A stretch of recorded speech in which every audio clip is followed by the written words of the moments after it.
My family treated me like I didn't exist for years, so I vanished to luxury and gave them the coldest goodbye they never saw coming ever. I was scrolling through Facebook, mindlessly liking pictures of people's vacations, when I saw it, a huge family barbecue at my cousin's house, the kind where everyone brings their kids, the dogs run around the yard, and the tables are covered in way too much food. My entire family was there, everyone but me. The first time it happened, I told myself it was an oversight.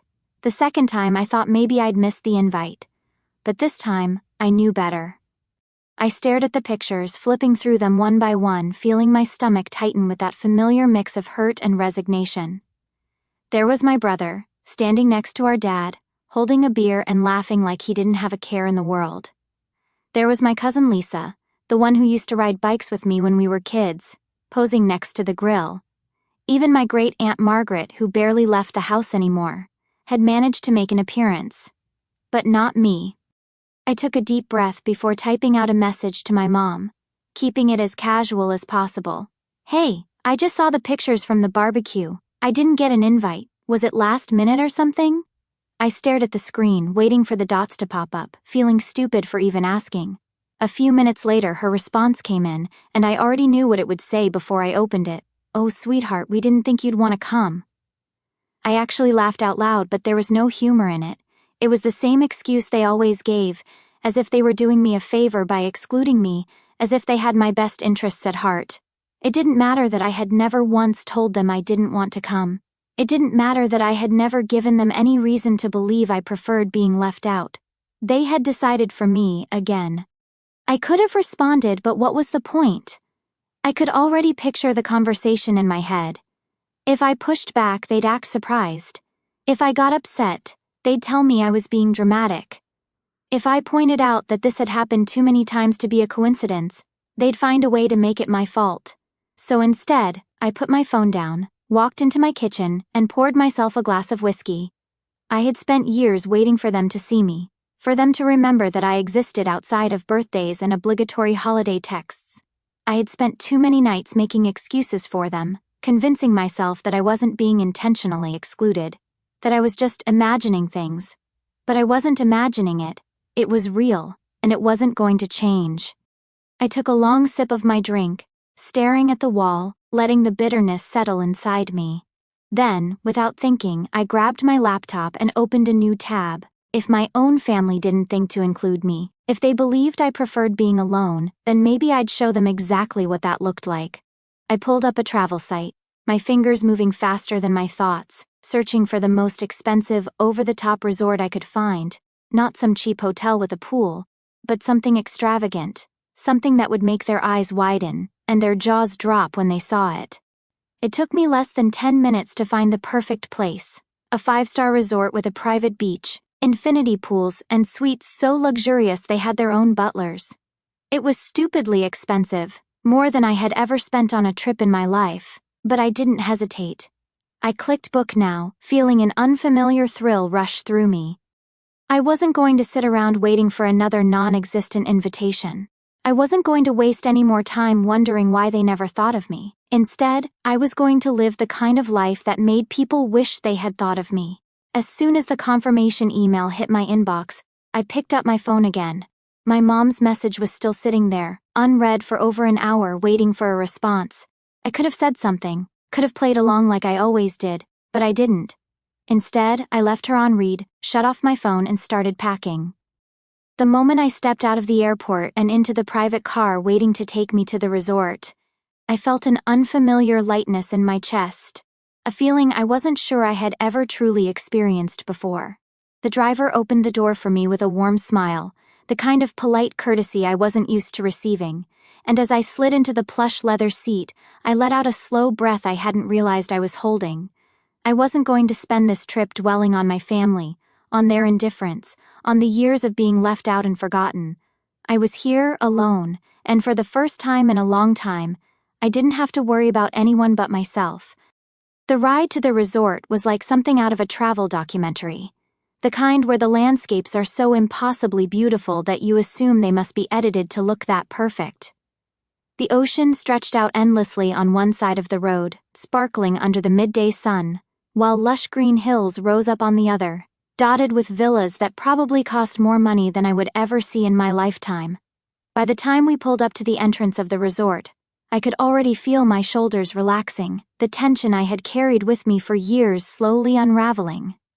A staff member greeted me the second I stepped out of the car, offering me a cool towel and a drink before leading me inside. The lobby was enormous, all sleek marble floors and towering windows that let in the golden afternoon light. For a brief second, I felt completely out of place, but then the concierge handed me the key to my suite, addressing me with the same warmth and attentiveness I had never once received from my own family. And just like that, the doubt disappeared. I belonged here, even if only for a little while. The suite itself was ridiculous in the best possible way. Floor-to-ceiling windows that opened up to a private balcony overlooking the ocean, a massive bed covered in crisp white linens, and a bathroom that was probably bigger than my entire apartment. I set my suitcase down by the door and walked straight out to the balcony, letting the warm breeze wash over me as I took in the view. This was what it felt like to be treated well, to be somewhere people actually cared about your experience, and I realized then how rare that feeling was for me. After unpacking, I did something I never usually did on vacations. I took pictures. Not the kind where you awkwardly pose for the camera, trying too hard to look like you're having fun, but the kind that actually captured what it felt like to be there.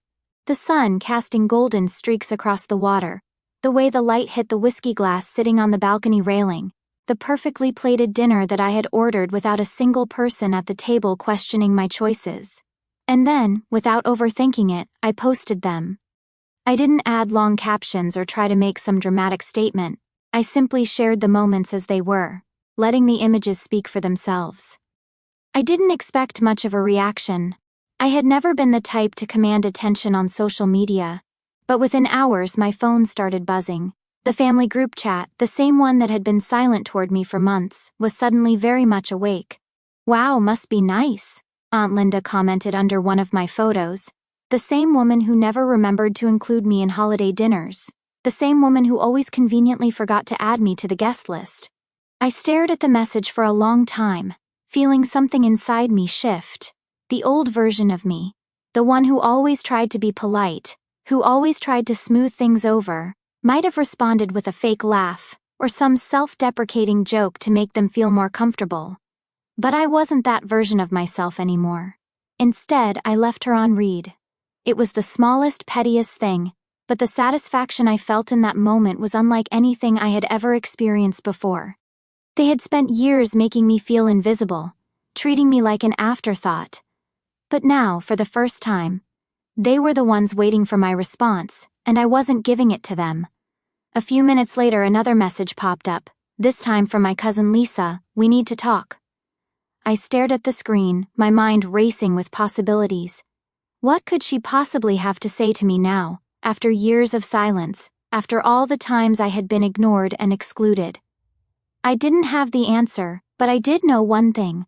I wasn't in any rush to find out. I put my phone down, poured myself another glass of whiskey, and stepped back out onto the balcony, letting the sound of the waves drown out the noise of everything else. I was here, I was happy, and for once they were the ones left wondering what they had done wrong.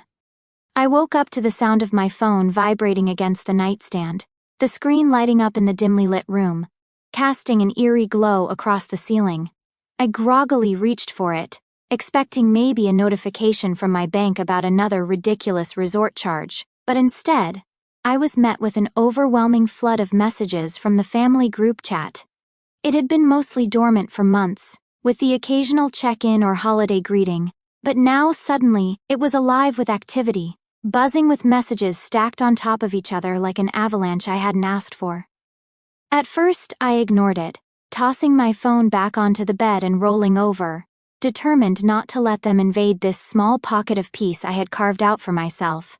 But the messages kept coming, relentless and insistent, filling my screen with a mix of forced concern, passive-aggressive remarks, and thinly veiled accusations wrapped in faux warmth. "You should have told us you were going alone," my cousin Lisa had sent, her words laced with a disapproval I could practically hear through the text. Is it safe to be at that kind of place by yourself? My Aunt Linda chimed in next, suddenly invested in my well-being despite never having so much as checked in on me when I was sick or struggling. We're just worried about you, that's all. My mother's message came last, sitting at the bottom of the pile like a carefully placed landmine waiting for me to step on it. I took a deep breath and stared at the screen, my fingers hovering over the keyboard, debating whether to engage or simply let them stew in their own hypocrisy. For years they had conveniently forgotten me, brushing me aside with flimsy excuses and half-hearted apologies. But now, all of a sudden, they had the nerve to act like they cared. It wasn't about concern. It wasn't about safety. It wasn't even about me, not really. It was about control. They weren't upset that I had gone on vacation alone. They were upset that I had done it without needing them. Before I could decide how to respond, my phone rang, the name Mom flashing across the screen in bold letters. A call I knew I couldn't avoid forever. I sighed, pressing the phone to my ear, bracing myself for whatever carefully rehearsed guilt trip she had lined up for me. "Ryan," she said, her voice laced with that familiar mix of exasperation and forced sweetness, the tone she always used when she wanted something from me. "Why didn't you tell us you were going on a trip? We had to find out from Facebook like strangers." I let the silence stretch between us, knowing it would make her uncomfortable, knowing she expected me to scramble for an explanation, to justify why I had dared to make a decision without consulting the family first. But I didn't give her that satisfaction. Finally, I exhaled and said, "I didn't think you'd want to know." The line went quiet for a moment, just long enough for me to picture her face twisting in frustration, her mind racing to come up with a way to spin this back onto me. And then, right on cue, she let out a dramatic sigh, the kind she used to give when I was a child, when she wanted me to feel like a burden. "That's not fair, Ryan," she said, her voice softer now, dripping with carefully crafted disappointment. "We didn't invite you to the barbecue because we didn't want you to feel uncomfortable. You always seem so distant at family events, and we didn't want to pressure you." I closed my eyes, pressing my fingers to my temple, feeling the familiar weight of her words settle on my shoulders like an old, worn-out coat. It was always the same routine, the same twisted logic designed to make me question myself, to make me feel like I was the one who had pushed them away instead of the other way around. But this time, I wasn't playing the game. "You're right, Mom," I said, my voice so calm it almost startled me. "I should have invited you guys. My bad." The silence on the other end of the line stretched longer this time, long enough for me to know I had caught her off guard, that she hadn't been expecting me to agree so easily. She had been gearing up for an argument, for a back and forth that would end with me apologizing for some non-existent crime, but instead, I had given her nothing to latch onto. "Well," she said finally, clearing her throat, "maybe next time, let us know before you do something like this. It just feels like you're shutting us out." I almost laughed at the sheer audacity of it, at the irony of them feeling shut out when I had spent my entire life being the one left on the outside looking in. But instead of wasting my breath pointing that out, I simply said, "I'll think about it," before hanging up and tossing my phone onto the bed. That night, as I sat at a candlelit dinner table overlooking the ocean, a glass of whiskey in one hand and the other resting lightly on the pristine white linen, I took a picture. The soft glow of the candles, the deep blue waves stretching out into the darkness, the untouched plate of gourmet food that had been served with the kind of care I had never known growing up. It was all perfect, and then, without hesitating, I posted it with a single caption: "Next time I'll think about inviting you guys. Or not." I took a slow sip of my drink, knowing exactly what kind of storm I had just unleashed, but for once in my life, I didn't care. Let them wonder. Let them stew. Let them feel for even a second what it was like to be on the outside looking in. The reaction came faster than I expected, a flood of messages and passive-aggressive comments that I knew were meant to make me feel guilty, as if I had done something wrong by simply enjoying my own life without them. My phone vibrated non-stop for the next hour, each notification another reminder that they only seemed to notice me when they felt like they were the ones being left out. "Wow, that was kind of rude," my cousin Lisa wrote, her words clipped and clearly irritated. "You're being really immature," my brother added, which was almost funny considering the fact that he had never once picked up the phone to check on me before this. But suddenly, now that I was ignoring them, He had something to say. "We've always invited you to things, Ryan. Maybe if you made more of an effort it wouldn't feel this way," my Aunt Linda chimed in, conveniently forgetting the years of silent exclusions and forgotten invitations that I had long since stopped questioning. I read each message carefully, letting their words sink in, but I refused to respond, refusing to give them the satisfaction of thinking they had successfully pulled me back into their cycle of guilt and blame. They wanted me to feel bad, to apologize, to act as though I had been the one in the wrong, but I wasn't going to give them that power. Instead, I let them sit in their frustration, knowing that for the first time, it was them waiting on me instead of the other way around. I went about my day as if nothing had happened, lounging by the pool with a book in hand, sipping on a cocktail brought to me by a staff member who treated me with more kindness than my own family ever had. The sun warmed my skin as I leaned back in my chair, closing my eyes, letting the noise of their messages fade into the background, refusing to let them take this moment away from me. But then, an idea struck me so suddenly that I nearly laughed out loud, a plan forming in my mind that was so simple yet so undeniably perfect that I knew I had to go through with it. They had spent years making me feel like an afterthought, like I was the one who had to chase after them, always waiting for an invitation that never came, always being the one left out of their carefully curated family gatherings. But what if, for once, I flipped the script? Without giving myself time to second guess, I grabbed my phone and opened the family group chat, my fingers moving quickly across the screen as I typed out a message that I knew would send them into a frenzy. "Hey, let's have a family dinner at my place next Saturday. Everyone's invited." I hit send and waited, watching as the little dots appeared almost immediately, the responses rolling in faster than I could have imagined. "That sounds great. We haven't done something like that in forever. Finally! It's been too long since we all got together. Let me know if you need me to bring anything." The enthusiasm was immediate, the eagerness dripping from their words, and I sat back, letting the irony of it all sink in. They had never forgotten to invite me. They had never once accidentally left me out. They had simply never cared enough to include me, not until now, not until they thought they might be missing out on something. I smiled to myself, feeling an unfamiliar sense of satisfaction wash over me. A quiet kind of victory that came from knowing I had finally turned their own tactics against them. They had spent years making me feel invisible, treating me like I was only worth acknowledging when it was convenient for them. But now, for the first time, they were the ones waiting for an invitation, the ones hoping to be included. The best part? I had absolutely no intention of hosting anything. I let my phone rest on the table beside me, picking up my drink and taking a slow sip, savoring the moment, knowing that this was only the beginning of what I had planned. They thought they were coming to my house next weekend, thought they had successfully pulled me back into their world on their terms, but they had no idea that the only person who would be enjoying that evening was me. Let them make their plans. Let them clear their schedules. Let them sit in anticipation, waiting for something that would never come, the same way I had spent years waiting for them. It was about time they knew what that felt like. By the time the sun started to set on Friday evening, the night before the so-called family dinner I had no intention of hosting, I already knew exactly how I wanted to end it. I had spent the last week reading their texts, watching them buzz with anticipation, exchanging little plans in the group chat like we were suddenly one big happy family.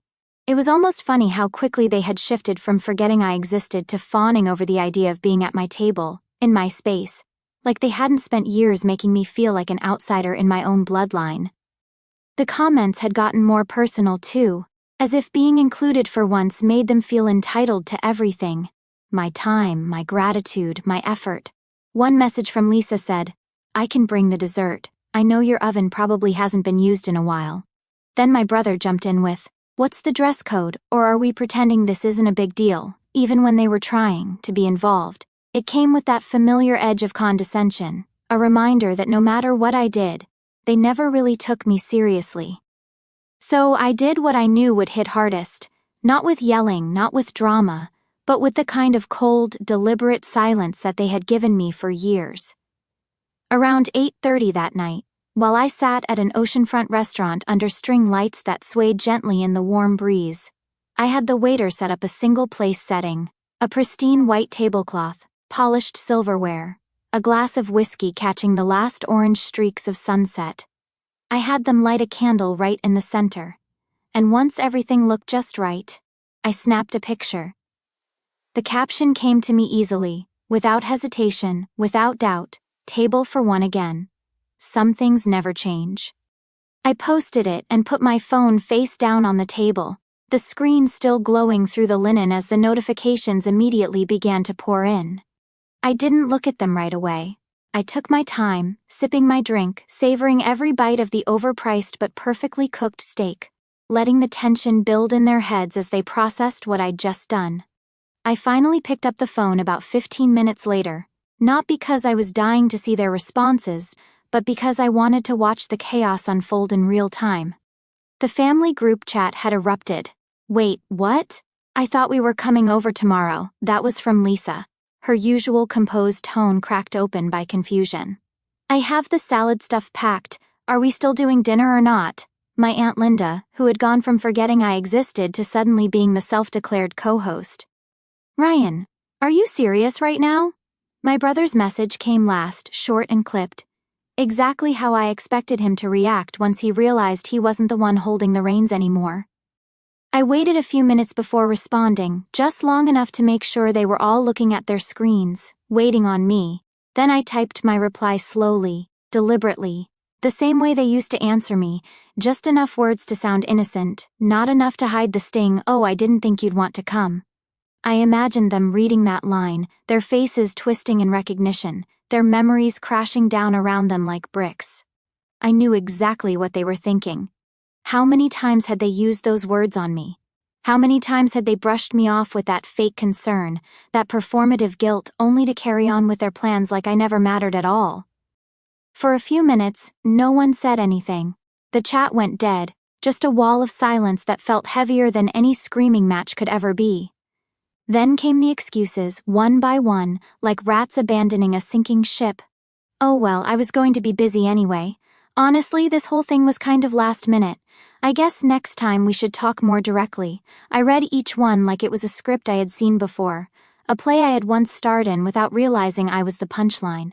They weren't sorry, they weren't hurt, they were just embarrassed, caught off guard, facing a version of themselves they didn't like seeing in someone else's mirror. I didn't reply to any more messages. I didn't need to.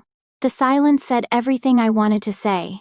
I signaled the waiter for another drink, leaned back in my chair, and watched the moon rise slowly over the water. For the first time in years, maybe for the first time ever, I wasn't waiting on anyone. I wasn't hoping to be included or begging to be seen. My phone vibrated again, another message I didn't bother to read. I turned it off completely, dropped it into my bag and let it go. Whatever came next, I'd handle it. But right now, I was exactly where I wanted to be, alone, content, and finally at peace. The vacation was supposed to last only 7 days, but as I packed my bags on the final morning, I found myself hesitating. The thought of going back to my regular life, of potentially having to face my family after what I'd done, sent a wave of anxiety through me that I hadn't felt since arriving at the resort. I sat on the edge of the bed, staring at my half-packed suitcase, when my phone buzzed with a text from work. A client had canceled, freeing up my schedule for the next week. It felt like a sign. Without overthinking it, I walked down to the front desk and asked if my suite was available for another week. The receptionist smiled and tapped at her keyboard. "You're in luck, Mr. Ryan. We actually have your suite available for the next 10 days. 10 days, even better than I'd hoped." I handed over my credit card, feeling a strange mix of defiance and freedom. This wasn't part of the plan, but then again, neither was being systematically excluded from my family's lives for years. Back in my room, I sent a brief email to my boss, explaining that I needed more time away, and then I turned off my phone again. I wanted to exist in this bubble for as long as possible, this place where I was treated with respect, where my presence was acknowledged and even valued. The second week of vacation felt different from the first. Without the initial burst of anger and revenge driving my actions, I found myself actually relaxing, actually enjoying the simple pleasures of the resort, the early morning swims in the ocean, the quiet afternoons reading by the pool, the conversations with strangers at the bar who knew nothing about me or my history. I made friends with one of the bartenders, a local named Carlos who had been working at the resort for over a decade. "You know," he said one evening as he slid another whiskey across the bar to me, "most people who come here alone are either running from something or looking for something." I laughed, swirling the amber liquid in my glass. "Maybe it's both." Carlos nodded thoughtfully. "My grandmother used to say that sometimes you have to leave home to find where you belong." I thought about that a lot over the next few days, about what home really meant, about whether it was a place or a feeling, or maybe just the people who made you feel like you mattered. By the time my extended stay was nearing its end, I still hadn't checked my family group chat. I knew there would be messages waiting, accusations, guilt trips, maybe even genuine concern after such a long silence. But I wasn't ready to dive back into that pool of toxic emotion. Not yet. Instead, on my last night, I did something I hadn't done in years. I called my dad. Not my mom, who always had an agenda. Not my brother, who always had a judgment. But my dad, who had always been the quietest member of our family drama, neither clearly including nor excluding me over the years. The phone rang 4 times and I almost hung up, but then I heard his voice, slightly rough with age but familiar in a way that tugged at something inside me.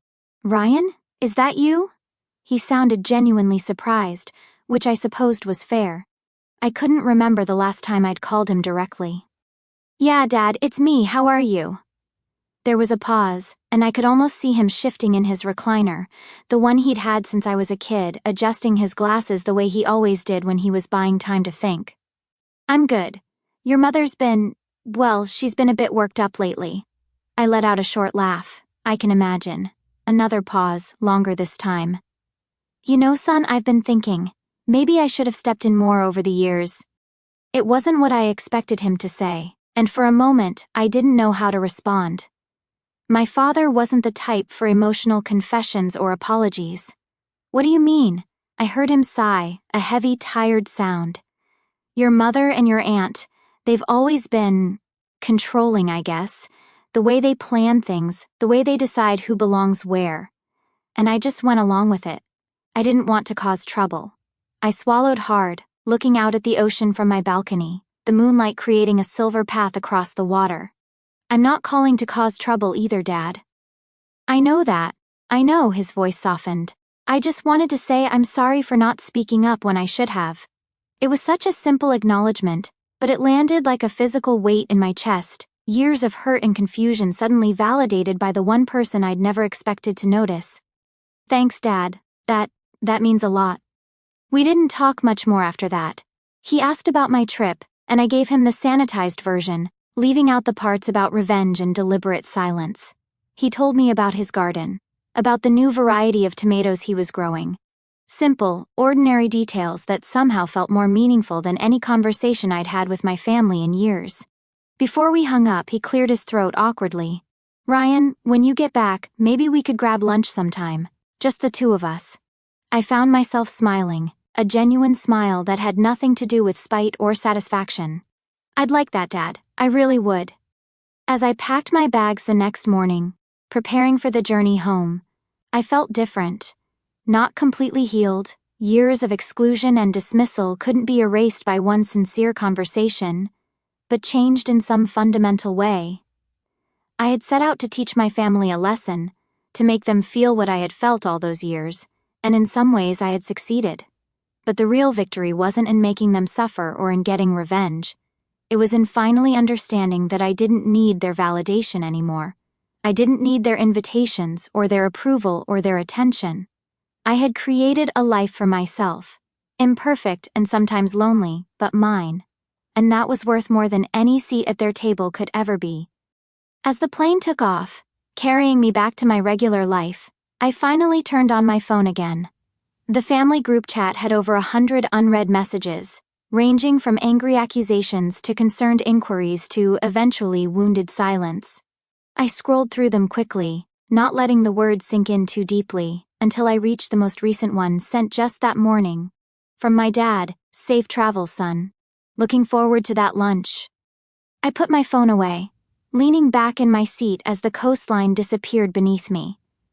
The lunch with my dad happened 2 days after I got home. We met at this old diner we used to go to when I was a kid, The kind of place with vinyl booths and waitresses who call you honey no matter how old you are. He was already there when I arrived, nursing a cup of coffee, looking older than I remembered. We ordered burgers and made small talk about sports and the weather until the food came. Then he cleared his throat and looked me straight in the eye. "Your mother's furious, you know." I nodded, taking a bite of my burger to avoid responding immediately. I figured she would be. "She's talking about not inviting you to Thanksgiving," he said, so matter-of-factly that I almost laughed.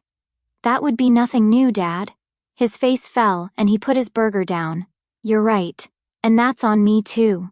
He wiped his hands on a napkin, seeming to gather his thoughts. "Listen, Ryan, after you called me, I spent a lot of time thinking about all this. I went back through old photos, holiday gatherings, birthdays, and I realized how many times you weren't there. I never questioned it. Your mother would say Ryan couldn't make it, or Ryan had other plans, and I just accepted it." I felt a lump forming in my throat. "Did you ask her about it?" He nodded, looking ashamed. "Last night. It didn't go well. She insisted that you always seemed uncomfortable at family events, that you never really wanted to be there. When I pushed harder, she broke down and admitted something. I waited, my food forgotten. She said she was jealous of how close you and I used to be when you were little, that you were more like me than your brother is." He shook his head. "It's not an excuse, it's just, well, it's the truth. And she got your Aunt Linda and others to go along with it over the years, until it just became the way things were done." I sat there, stunned. All these years, all that pain, because my own mother was jealous of my relationship with my father? It seemed too simple, too petty to be real, but it also made perfect sense. "What happens now?" I asked. My dad reached across the table and put his hand on mine, something he hadn't done since I was a child. "That's up to you, son. I've told your mother things need to change, that I won't be part of excluding you anymore. But I understand if you need your distance." 3 months later, I hosted a barbecue at my place. Not the whole family, I wasn't ready for that. But my dad came, and so did my brother, who had reached out with an awkward but seemingly genuine apology. My mother stayed home. Maybe someday we'd repair things. Maybe not. As we sat on my back porch, beers in hand, watching the sunset, my brother nudged my shoulder. "This is nice," he said. "We should do it more often." I looked at him, then at my dad, who was dozing lightly in the chair beside us, and felt something I hadn't expected, the beginning of forgiveness. Not forgetting, I would never forget, but maybe the start of something new. "Yeah," I said, taking a sip of my beer. "We should." Whatever came next with my family, partial reconciliation, continued distance, or something in between, I knew one thing for certain: I would never again wait for an invitation that might never come. From now on, I would be the one deciding where I belonged and with whom. And for the first time in longer than I could remember, that thought didn't fill me with bitterness or regret. It filled me with a quiet, steady resolve, not hoping for their acceptance, but creating my own peace. And really, that was all I had wanted all along.